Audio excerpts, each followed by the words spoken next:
Hi friends, ಎಲ್ಲರಿಗೂ ನಮಸ್ಕಾರ. MRV YouTube ಚಾನಲ್ಗೆ ಸ್ವಾಗತ. ಇವತ್ತಿನ ರೆಸಿಪಿ ಈರುಳ್ಳಿ ಚಟ್ನಿ ಹೇಗೆ ಮಾಡೋದು ಅಂತ ನೋಡೋಣ. ಅದಕ್ಕಿಂತ ಮುಂಚೆ ಸಬ್ಸ್ಕ್ರೈಬ್ ಮಾಡ್ಕೊಂಡಿದ್ದೀನಿ ಅಂದರೆ ಸಬ್ಸ್ಕ್ರೈಬ್ ಮಾಡ್ಕೊಳ್ಳಿ, ಕೆಳಗಿರೋ ಬೆಲ್ಲಕ್ಕನ್ನು ಪ್ರೆಸ್ ಮಾಡಿ. ಈಗ ಹೇಗೆ ಮಾಡೋದು ಅಂತ ನೋಡೋಣ.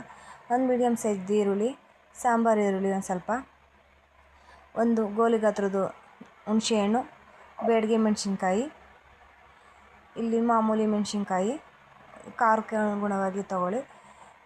1 ಸ್ಪೂನ್ ಕಡಲೆಬೇಳೆ, 1 ಸ್ಪೂನ್ ಉದ್ದಿನಬೇಳೆ. ಒಗ್ಗರಣೆಗೆ ಕಡಲೆಬೇಳೆ, ಉದ್ದಿನಬೇಳೆ, ಸಾಸಿವೆ, ಜೀರಿಗೆ, ಕರಿಬೇವಿನ ಸೊಪ್ಪು, ಮಾಡಲು ಎಣ್ಣೆ, ರುಚಿಗೆ ತಕ್ಕಷ್ಟು ಉಪ್ಪು. ಈಗ ಹೇಗೆ ಮಾಡೋದು ಅಂತ ನೋಡೋಣ. ಸ್ಟವ್ ಮೇಲೆ ಒಂದು ಪಾತ್ರೆ ಇಟ್ಟು, ಪಾತ್ರೆ ಬಿಸಿ ಆದಮೇಲೆ 1 ಸ್ಪೂನ್ ಎಣ್ಣೆ ಹಾಕಿ ಕಡಲೆಬೇಳೆ, ಉದ್ದಿನಬೇಳೆನೂ ಕೂಡ ಸೇರಿಸ್ಕೊಂಡು ಚೆನ್ನಾಗಿ ಫ್ರೈ ಮಾಡ್ಕೊಳ್ಳೋಣ. ಇದು ಎಣ್ಣೆಯಲ್ಲೇ ಚೆನ್ನಾಗಿ ಫ್ರೈ ಆಗಬೇಕು, ಅಲ್ಲಿವರೆಗೂ ಚೆನ್ನಾಗಿ ಫ್ರೈ ಮಾಡ್ಕೊಳ್ಳೋಣ. ಈ ಚಟ್ನಿ ಇಡ್ಲಿ, ದೋಸೆ, ಅನ್ನ, ಮುದ್ದೆಗೆಲ್ಲ ಚೆನ್ನಾಗಿರುತ್ತೆ. ನೀವು ಒಮ್ಮೆ ಟ್ರೈ ಮಾಡಿ, ಚೆನ್ನಾಗಿರುತ್ತೆ. ಇವಾಗ ಇದು ಫ್ರೈ ಆಗಿದೆ. ಈರುಳ್ಳಿನೂ ಸೇರಿಸ್ಕೊಂಡು ಈರುಳ್ಳಿನೂ ಕೂಡ ಚೆನ್ನಾಗಿ ಫ್ರೈ ಮಾಡ್ಕೊಳ್ಳೋಣ.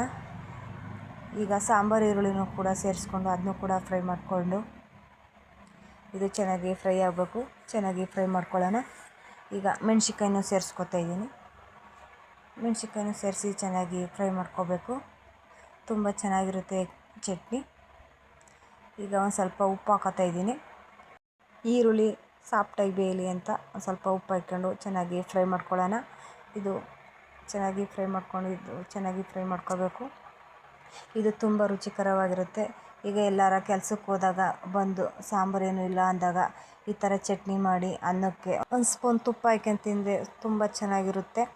ಇವಾಗ ಹುಣಸೆಹಣ್ಣು ಸೇರಿಸ್ಕೊಂಡು ಚೆನ್ನಾಗಿ ಫ್ರೈ ಮಾಡ್ಕೊಳ್ಳೋಣ. ಈಗ ತಣ್ಣಗಾಗೋಕ್ಕೆ ಸೈಡಿಗೆ ಎತ್ತಿಟ್ಕೊತಾ ಇದ್ದೀನಿ. ಈಗ ಇದು ತಣ್ಣಗಾಗಿದೆ. ಮಿಕ್ಸಿ ಜಾರಿಗೆ ಸೇರಿಸ್ಕೊಳ್ಳೋಣ. ಮಿಕ್ಸಿ ಜಾರಿಗೆ ಸೇರಿಸ್ಕೊಂಡು ಒಂದು ಸ್ವಲ್ಪ ನೀರು ಹಾಕಿ ಪೇಸ್ಟ್ ಮಾಡ್ಕೊಳ್ಳೋಣ. ಈಗ ಇದು ಪೇಸ್ಟ್ ಆಗಿದೆ. ಇನ್ನೊಂದು ಸ್ವಲ್ಪ ರುಚಿಗೆ ತಕ್ಕಷ್ಟು ಉಪ್ಪು ಹಾಕ್ಕೊಳ್ಳೋಣ. ಉಪ್ಪು ಹಾಕ್ಕೊಂಡು ಸ್ಟವ್ ಮೇಲೆ ಒಂದು ಪಾತ್ರೆ ಇಟ್ಟು, ಪಾತ್ರೆ ಬಿಸಿ ಆದಮೇಲೆ 1-2 ಸ್ಪೂನ್ ಎಣ್ಣೆ ಸೇರಿಸ್ಕೊಳ್ಳೋಣ. ಎಣ್ಣೆ ಸೇರಿಸ್ಕೊಂಡು ಉದ್ದಿನಬೇಳೆ, ಕಡಲೆಬೇಳೆ, ಕರಿಬೇವು, ಜೀರಿಗೆ, ಸಾಸಿವೆ ಎಲ್ಲನೂ ಸೇರಿಸಿ ಚೆನ್ನಾಗಿ ಫ್ರೈ ಮಾಡ್ಕೊಳ್ಳೋಣ. ಹಸಿ ಸ್ಮೆಲ್ಲೆಲ್ಲ ಹೋಗಬೇಕು, ಅಲ್ಲಿವರೆಗೂ ಚೆನ್ನಾಗಿ ಫ್ರೈ ಮಾಡ್ಕೋಬೇಕು. ಹಸಿ ಸ್ಮೆಲ್ ಹೋದ್ರೇ ಅಡುಗೆ ಚೆನ್ನಾಗೋದು. ಹಸಿ ಇದ್ದರೆ ಚೆನ್ನಾಗಿರಲ್ಲ ಅಷ್ಟು ಅಡುಗೆ. ಈಗ ರುಬ್ಬಿರೋ ಮಸಾಲೆನೂ ಸೇರಿಸ್ಕೊಂಡು ಸ್ವಲ್ಪ ಫ್ರೈ ಮಾಡ್ಕೊಳ್ಳೋಣ. ಚಟ್ನಿ ಎಣ್ಣೆಲ್ಲೇ ಫ್ರೈ ಆಗಬೇಕು, ಅಲ್ಲಿವರೆಗೂ ಚೆನ್ನಾಗಿ ಫ್ರೈ ಮಾಡ್ಕೊಳ್ಳೋಣ. ಈಗ ಅದೊಂದು ಸ್ವಲ್ಪ ಜಾರ್ ತೊಳೆದು ನೀರನ್ನು ಸೇರಿಸ್ಕೊಳ್ಳೋಣ. ಜಾಸ್ತಿ ಏನು ಸೇರ್ಸೋಕೆ ಹೋಗ್ಬಾರ್ದು, ಒಂದು ಸ್ವಲ್ಪ ಸೇರಿಸ್ಕೋಬೇಕು. ಚಟ್ನಿ ಅದಕ್ಕಿದ್ರೆ ಸಾಕು, ಈ ಥರ ಇದ್ದರೆ ಸಾಕು, ಚೆನ್ನಾಗಿರುತ್ತೆ. ನೀವು ಫ್ರಿಜ್ಜಲ್ಲಿದ್ದರೆ ಒಂದು 4 ದಿನ ಎತ್ತಿಟ್ಕೋಬೋದು. ಹೊರಗಡೆ ಮಡಿಕೊತೀನಿ ಅಂದರೆ 1-2 ದಿನ ಇಟ್ಟು ತಿನ್ಬೋದು, ಚೆನ್ನಾಗಿರುತ್ತೆ. ಅನ್ನ, ದೋಸೆ, ಪೂರಿಗೆಲ್ಲ ಚೆನ್ನಾಗಿರುತ್ತೆ. ಇದರಲ್ಲಿ ಮುದ್ದೆನೂ ಕೂಡ ತಿನ್ಬೋದು, ಚೆನ್ನಾಗಿರುತ್ತೆ.